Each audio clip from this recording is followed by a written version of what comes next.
తెలుగు వాళ్ళు నీకెప్పుడు ఒకటే టైపు వేషాలు ఇస్తారు. అప్పుడు ఏడుస్తా, కన్నీళ్ళు తుడుచుకుంటా, త్యాగాలు చేస్తా ఉండే వేషాలే ఉండేవి నాకు. అలాంటి వేషాలు ఇస్తారేంటే నీకు? అదే మా మలయాళంలో అయితే రకరకాల వేషాలు వేయించుతారు నీతో. అన్ని రకాల వేషాలు వేయడానికి నువ్వు బావుంటావు అన్నారావిడ. అంటే ఏమో అమ్మా, మా తెలుగు వాళ్ళు ఏది పిలిస్తే అదే, వాళ్ళు దేనికి పిలిస్తే దానికే వెళ్ళి యాక్ట్ చేస్తాను నేను అన్న 25 ఏళ్ళకి అభిరామ్ అనే కుర్రాడికి ఈ వేషం నేను వేస్తే బాగుంటుందని వెలిగింది బల్బు. అందుకని నేనేమనుకుంటానంటే పెద్దవాళ్ళ ఆశీర్వాదం ఎప్పుడూ మనకి వెన్నంటి శ్రీరామ రక్షగా వస్తుంది. అప్పుడు సుకుమారి అమ్మగారు అన్నారు. ఆ తర్వాత 25 ఏళ్ళు దాటిపోయినట్టుంది మురారి సినిమా తీసి. ఆ తర్వాత అభి పిలిచాడు. నేను స్వర్గం నరకంలో ఒక హీరోయిన్ వేసి తప్పుకుని తర్వాత మదరు, ఎంతకాలం మదరగానే ఉన్నా. ఇప్పుడు బామ్మ బామ్మ అంటున్నారు. సరే, బామ్మ వేషాల్లో మరి ఈ అబ్బాయికి ఎలా అనిపించిందో. అందరూ వద్దని ఉంటారు నాకు తెలిసి. ఆవిడ బాగుండదు, ఆవిడ చీర కట్టుకుని పెద్ద బొట్టు పెట్టుకుంటేనే బాగుంటుంది, వద్దు అని ఉంటారు. ఈ అబ్బాయి పట్టుబట్టి పాపం ఇప్పుడు ఏదో వచ్చిందిగా కొత్తగా, ఏంటది ఏంటబ్బాయి అది ఏఐలో పాపం నా బొమ్మ పంపించి ఇక్కడి నుంచి ఏదో డ్రెస్సులు వేయించి వీళ్ళకి చూపించారు ప్రొడ్యూసర్లకి. వీళ్ళు యంగర్స్ కదా, బాలాజీ గారు, కౌశిక్ గారు, తరుణ్ గారు, వీళ్ళందరూ యంగర్సు. శైలేంద్ర గారు వీళ్ళందరూ వద్దని ఉంటారు నాకు తెలుసు. ఎందుకంటే వాళ్ళ చూపు వేరే, ఇప్పుడు వచ్చే పిల్లలు ఇప్పుడు వేసుకునే డ్రెస్సులు అవి. బట్ కానీ ఈ పిల్లలందరినీ చూసి నాకు ఎప్పుడూ మనసులో అనిపించేది, ఇంకో జన్మ అంటూ ఉంటే ఈ పిల్లల్లాగా డ్రెస్సులు వేయాలి ఏమైనా సరే అనుకునేదాన్ని. బట్ ఇంకో జన్మ దాకా ఎందుకు నీ మొహం, ఈ జన్మలోనే ప్రేక్షకులు ఇలా కనపడు అని ప్యాంట్లు, షర్ట్లు, క్రాఫ్లు అన్నీ వేసి తీశారండి. అయితే ఈ కథ చాలా మంచి కథ. మీ కథ, మా కథ. మాకు కూడా మనసులో ఉంటాయి కోరికలు. అవి చెప్పుకోలేకపోయినా ఏ డైరెక్టర్లో వేషం వేయించి తీరుస్తారు. ప్రేక్షకులకు అలా కాదు కదా. మీరు చెప్పుకుని మీరు బయటకు వస్తే కానీ వెళ్ళలేరు. ఈ సినిమా చూస్తే మీకు అన్నీ అర్థమవుతాయి. అందరూ మేమున్న ఆడవాళ్ళం కానీ మగవాళ్ళు కానీ తలా ఒకళ్ళకి తలా ఒక కోరిక, కథ ఎన్నో ఉన్నాయి. కానీ అవన్నీ సినిమాలో చూస్తేనే మీకు అర్థమవుతుంది. చాలా సూపర్గా కుటుంబం అంతా అందరూ కూర్చుని హ్యాపీగా కూర్చోవచ్చు. ఈ సీన్ అబ్బా చూడలేకపోతున్నామే అనేవేవీ లేవు. ఎట్ ప్రజెంట్గా జరిగే పిల్లల అపరాధాలు, పెద్దవాళ్ళ అపరాధాలు కూడా, ఇంట్లో వాళ్ళని అర్థం చేసుకోలేకపోతున్నాం అనేదానికి నిర్వచనం కూడా ఉంది ఈ క్యారెక్టర్లని. కానీ చాలా మంచి సినిమా. మీరు చూసి ఆదరించి మమ్మల్ని ఆశీర్వదిస్తారని మా బాలాజీ గారిని, తరుణ్ గారిని, కౌశిక్ గారిని, శైలేంద్ర గారిని, ముఖ్యంగా వీళ్ళందరూ యంగర్స్ అండి. వీళ్ళని మనం అంటే మీరు కూడా, మనం అంటే నన్ను కాదు, మీరు ఆశీర్వదించాలి, బ్లెస్ చేయాలి, సినిమా చూడాలి. ఎలా ఉన్నానో నా కోసం నేను ఎలా ఉన్నాను, ఇన్ని సంవత్సరాలు ఎలాగో చీరతో పెద్ద బొట్టుతో అన్నిటితో చూశారు కాబట్టి ఈ కాస్ట్యూమ్లో ఈ వేషంలో నేను ఎలా ఉన్నానో మీరు చూసి బ్లెస్ చేయాలని కోరుకుంటూ అందరికీ నా హృదయపూర్వక నమస్కారాలు తెలియజేస్తూ, మా ప్రొడ్యూసర్లు సావి, నేను ప్యారిస్లో మాత్రమే సావి, ఇక్కడికి వస్తే సావిత్రి. కానీ అండి టీంలో పిల్లలందరూ చాలా మంచివాళ్ళు.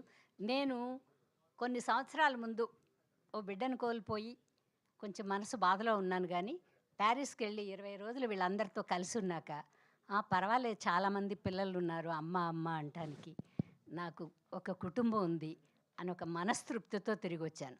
నిజంగా చెప్పాలంటే ఈ సినిమా నాకు హ్యాపీ జర్నీ. మీరందరూ ఆశీర్వదిస్తారని కోరుకుంటూ సెలవు తీసుకుంటున్నాను. థ్యాంక్ యూ సో మచ్ అమ్మ. Thank you so much. Ma'am please, ఏదో చెప్పబోతున్నారు. ఏమి చెప్పబోట్లేదు. ఆవిడ చేతిలోంచి మైక్ తీసుకుంటే ఆవిడ కష్టపడకుండా నడుస్తుందని అంతే. ఓకే, నాకు 24 గంటలు డ్యూటీ పెట్టారు శైలేంద్ర, ఆవిడ బాగా చూసుకోవడం అండి, చాలా బాగా అండి. ఇండియా వచ్చిందాకా చూసుకుంది, ఇక్కడ వదిలేసింది. Okay, we have a quick Q&A session with media. Please అందరినీ కూడా వేదిక మీద ఉండవలసిందిగా రిక్వెస్ట్ చేస్తున్నాం. ఒక 10 క్వశ్చన్స్ ఫాస్ట్ గా ప్లీజ్. ఎవరికి? ఒక చైర్ ఏరా అన్నపూర్ణమ్మ గారు.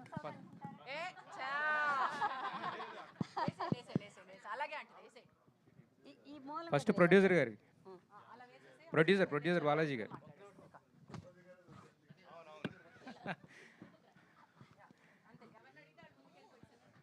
సార్ ప్రొడ్యూసర్ కింద ఉన్నప్పుడు బేసిక్ ఏంటంటే మనం అందరికీ అంటే ఎవరెవరైతే పెట్టుకుంటాం వాళ్ళందరికీ బేసిక్గా చెక్స్ ఇవ్వాలి. సో ఆ డేట్స్ ఇవన్నీ ఉంటాయి కదా. బట్ మీరు మంచి ప్లాన్ వేసినట్టున్నారు.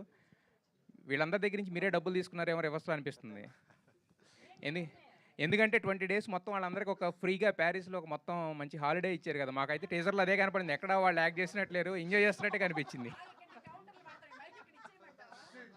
వాళ్ళు షూటింగ్ కన్నా ట్రిప్ లాగానే ఎంజాయ్ చేశారు. చెప్పండి. షూటింగ్లో ట్రిప్ లాగానే ఎంజాయ్ చేశారు వాళ్ళు. హ్యాపీ నాకు కూడా అనిపించింది. ఎందుకంటే నేను లేట్గా వెళ్ళాను, లాస్ట్ 3 డేస్ వెళ్ళింది. నేను కూడా వీడియోస్ అవి చూడడంలో చలి అంతా అయిపోయినాక వచ్చాను. అవును, కానీ రాత్రి పగలగనక వాళ్ళు నైట్ చలికి మాత్రం బాగా. సార్ డే కూడా చలే సార్, డే ఎండ కూడా ఉంది కదా, అన్ని రకాలుగానే ఇబ్బంది పెట్టింది. కానీ అందరు బాగా సపోర్ట్ చేసి ఇన్ టైం అన్ని కంప్లీట్ చేయించారు. డైరెక్టర్ గారు అంటే సినిమా అంతా ప్యారిస్లో పెట్టుకున్న ప్లాన్ చేసుకున్నారు. జస్ట్ 20 డేస్లో ఇంత అవుట్పుట్ ఎలా సార్? అంటే ఎంత రాత్రి పగళ్ళు చేసినా కూడా అంటే వాళ్ళ వల్లే అది చేయగలిగామండి. 20 డేస్లో డే అండ్ నైట్. ప్రశ్న ఏంటి అని మళ్ళీ అడుగుతున్నారు. అంటే 20 డేస్లో ఇంత పెద్ద మొత్తం సినిమా అంతా ప్యారిస్లో ప్లాన్ చేసుకుని ఒక 20 డేస్లో ఇంత పెద్ద సినిమాని ఎలా కంప్లీట్ చేశారు అని చెప్పేసి అన్నాడు. అది సేమ్ వాళ్ళ సపోర్ట్ అండి. డే అండ్ నైట్ మొత్తం 20 డేస్ కాదు సార్, 22 డేస్. 2 డేస్ ఏదో వదిలేసారేంటి? 2 డేస్ లేదు. అంతే సేమ్. అంటే అక్కడ చాలా ఇబ్బంది పడ్డారు. అమ్మ కాలు బాగోకపోయినా, అక్కడ వాష్రూమ్ లేకపోయినా, ఏ ఫెసిలిటీస్ ఎప్పుడు ఏం అడగలేదు. షార్ట్ రెడీ అంటే వచ్చేవాళ్ళు. మార్నింగ్ మేము 6కి బస్సు ఎక్కితే ఝాన్సీ గారు చెప్పినట్టు మళ్ళీ నైట్ 1కి వచ్చేవాళ్ళం. అట్లా డే అండ్ నైట్ షూట్ చేస్తూనే ఉన్నాం. And entire schedule 1 single day అదే హాలిడే లాంటిది ఏం లేదు. మొత్తం షూట్ చేస్తున్నాం జస్ట్ బికాస్ వీళ్ళందరి support and technical team support వల్ల చేసాం. ఫైనల్ వన్ అంటే అన్నపూర్ణమ్మ గారిని క్యారెక్టర్లో ఊహించుకోవాలని ఎందుకు అనిపించింది? ఏమో కానీ అబ్బాయి, ఎప్పుడో స్వర్గం నరకం అప్పుడు బస్ ఎక్కి మేమందరం టీమ్గా వెళ్ళేవాళ్ళం. ఆ సినిమా ఆడినట్టు నీ సినిమా ఆడాలి అభి. థ్యాంక్ యూ అమ్మా. అన్నపూర్ణమ్మ గారు, మీకే క్వశ్చన్. మీ క్యారెక్టర్ చూడంగానే కూర్చోండి అమ్మ, కూర్చోండి. చెప్పు. క్యారెక్టర్ చూడంగానే జీన్ సినిమాలో పాట ఉంటుంది చూసారా? హే బామా సకమయ్యే నీ వయసు అని చెప్పి వారేవా చెలియ ఊరంతా తిరిగి గోల చెయ్యి అన్నది గుర్తొచ్చింది. చాలా అద్భుతంగా ఉన్నారు నిజంగా. ఎంత వాళ్ళందరికన్నా మీరే కనబడుతున్నారు. థ్యాంక్ యూ రా. అంటే ఇలాంటి వేషాలు ఇంకా పెద్ద వయసు వాళ్ళు చాలా మంది వేశారు, కానీ నేను ఫస్ట్ టైం చిన్నపిల్లలాగా ఫీల్ అవుతుంది. మీరెంత ఎంజాయ్ చేశారు?